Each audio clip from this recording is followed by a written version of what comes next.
Republican Senator John Cornyn of Texas is predicting a midterm disaster that will make President Trump's final 2 years in office miserable. Republican Senator Cornyn sat down for an extensive interview with the New York Times, his first since he was defeated by the Trump-endorsed Texas Attorney General Ken Paxton last month in a Republican primary runoff. He told the paper he thinks it's going to be, in his words, a pretty bumpy ride for the next 7 months in the Senate as he joins a handful of other Republicans who are either not seeking re-election or were defeated in primaries by Trump-backed candidates. The senator added, quote, as the president told President Zelensky when he was in his office a year or so ago, he said, "You don't have any cards." Well, we've got some cards to play. Cornyn also gave voice in stark, candid terms to a growing sentiment among Senate Republicans that President Trump was hurting his own party with self-serving decisions and his insistence on, quote, slavish loyalty. He said the president's self-inflicted wounds are, quote, going to make things harder, certainly more expensive in Texas, and make it harder around the country. Cornyn continued, quote, I don't say that with any sort of desire for vengeance. I just think that's the way it's going to be. He's going to have the most miserable 2 years of his life in the last 2 years of his term, I think, because November is going to be a disaster. Now, if you're hearing some laughing, it's because my panel is here with me. Joining me, the host of When We Win with Maya Rupert podcast, Maya Rupert. She has managed both mayoral and presidential campaigns, also the author of a new book, The Real Ones. Also with us, MS Now political analyst Matthew Bartlett. He was a former U.S. State Department appointee during Trump's first term. Okay, I'll just take it from the laughs because, look, wow. Cornyn is saying this as, I'm not saying this vengefully, I'm just reading the tea leaves. And I think back to when I was in Texas in February with him, Matt, and Cornyn said to me, if we make Ken Paxton the Republican nominee here, he's going to be, and this was his words, kiss of death for Republicans in Texas, right? That was his pitch to voters. Trump came in at the last minute, endorsed against him. And now you've got Cornyn finishing out the rest of his term. He's not a flamethrower by any stretch, but these comments are stunning. Yeah, wow. All my exes live in Texas. Oh, God. You know what I mean? Tell me what you really think, Senator Cornyn. Like you said, this has got not, a flamethrower, not out for vengeance, but it sure seems it. And like you said, a lot of this is just being honest. Yeah. These midterms could be quite painful.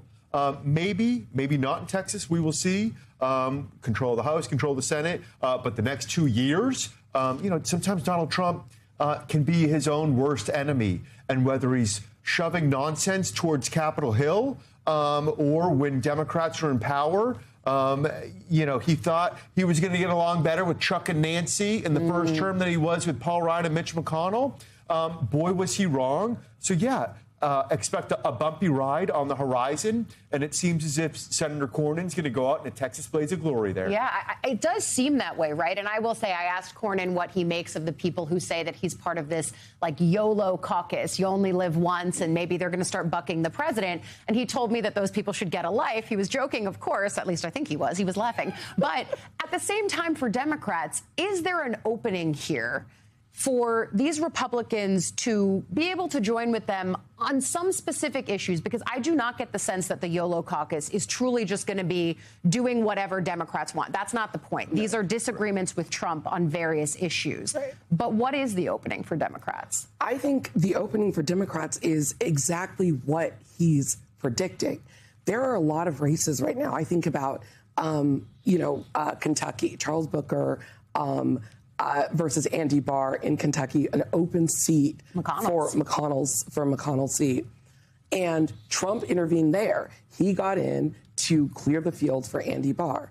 Andy Barr is now going to need to exhibit that loyalty that Cornyn was talking about, which means he can't run against Trump in a state where the economy, people are hurting, farmers are hurting, people are really struggling under Trump's economy, but he is now tied to everything that Trump is doing.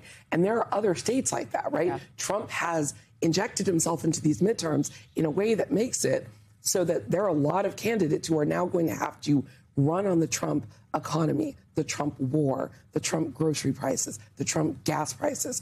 And if you can't run away from that in states where people are struggling, he is going to make it a lot easier for a lot of Democrats who are running on change and saying, hey, we all need something different. He just made it that much harder for Republicans to do anything because he isn't going to let them make any daylight between him and what they're trying to do. A place like Iowa, when you talk about agriculture impact, Yes. is one that very much comes to mind. The other state that we've focused a lot on, though, this week, rightly so, is Maine. This is a place that Democrats went from feeling really bullish to now feeling like, because of Graham Plattner's continued controversies and even new allegations that are coming out on Twitter overnight, that it's going to be this steady, controversial drip, drip, drip going up until the general election. And I've been struck by the Democrats who say, we need to just win, it doesn't matter. And then the Democrats who say, well, wait, are we just racing to the bottom if we don't actually figure out what our candidates can and can't be allowed to do? And I wonder your take on this and the way that you're metabolizing this moment in your party. Yeah, I mean, look, I think that Democrats need to make sure that the candidates that we're running share values and don't have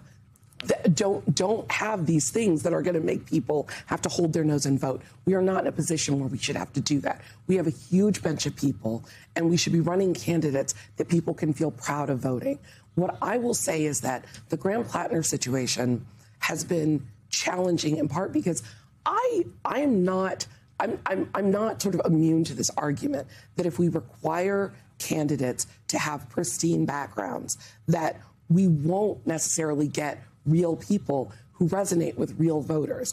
One of the things that I've been really struck by, specifically around Plattner, is that outcome is honestly very close to the outcome that we see a lot of candidates of color and a lot of women of any race dealing with right now. Yep. Very often we see them struggling to be read as authentic. Mm-hmm. And part of the reason is that it feels like this standard that we hold people to. Yep. And so what I would caution Democrats on is if we are comfortable seeing the evidence of Graham Plattner's evolution, if that's what people think this is, that's great. And I want people to be able to have real lives and still run for office. But I would caution greatly that we don't end our grace with candidates that look like Graham Plattner. And of course, she is making the gender and race argument that you know is near and dear to my heart when we figure out what these candidates are allowed and not allowed to do, allowed authenticity and all of that.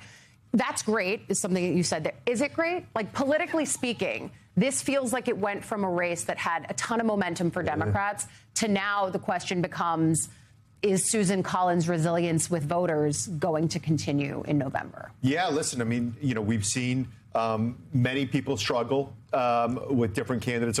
I'll be candid, I'm a Republican. Normally the bums are on my side, right? Normally the bums are on my side. And the Democratic pushback is always, well, Trump is in the White House and look at the allegations against him, right? Correct. Now, Nazi tattoos, crazy stuff, and Dems are forced now to come to grips with, maybe defend, maybe reject. If this is about Susan Collins, who, again, candidly, I love, but she's been there for a long time, and these are some very rough waters in the Trump years, it's going to be a very big challenge for her in Maine.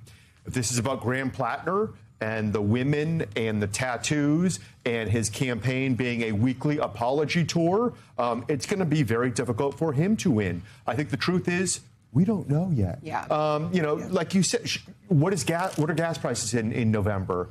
Is this war still going on? Do things get better? Do things get worse? Does more come out? So yeah, it is just a very interesting race around candidates' behavior as well as ideas and the atmosphere and the direction of our country here. So a very interesting race that I don't think we can say what happens next, other than, boy, Republicans are so happy to finally be on the moral high ground right now.